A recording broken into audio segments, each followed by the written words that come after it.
Assalamu alaikum. The next lab that I'm going to perform in front of you today is about flip-flops. So this right in front of you, the first is our JK flip-flop. So the JK flip-flop works by getting the output of these terminals Q and Q bar as an input for the first NAND gates. So what it does is that it removes the possibility of not being 1-1. As we know that the SR flip-flops cannot be in a state of 1-1. Both S and R cannot be in a state of 1-1, which is an unusable state. In this case, in the JK flip-flop, when J and K both are 1, this circuit goes into the toggle state and it just inverses the values of Q and Q bar. So let's run the circuit for you. You can see that to run this circuit there is a gray output. So to remove that, we first have to give it a 0 and then remove it. So this comes in a state of transition. So when I give 1 at J, the output Q becomes 1, and when I give a 1 at K, the output Q bar becomes 1, which satisfies the truth table of the JK flip-flop. So when I turn both of these on, this comes in a state of toggle. So this also verifies the truth table.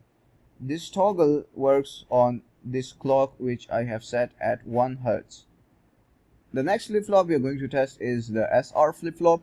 Now in the SR flip-flop, its truth table states that both these S and R cannot be 1. This cannot be in a state of 1-1. This cannot be in a state of 1-1. So if I run the circuit and turn the S1 on, you can see that the Q is on, which means the value is set, and this holds the value. Now if I turn R on, the value gets reset, and if I turn the R off, this value is still reset. Now if I turn both of these on, you can see that there is nothing very usable that we can use at the output. So this state is not usable. The next flip-flop is the D flip-flop, in which we only have a single input, and it removes the possibility of SR being 1. Using this NOT gate, we can see that there cannot be 1 at this wire and this wire simultaneously. So if I run the circuit, you can see that right now there is nothing at the output, but if I turn the D on, the value gets set, and if I turn it off, the value gets reset, which is the basic principle of a D flip-flop. Now this is a master-slave flip-flop which is made from a D flip-flop.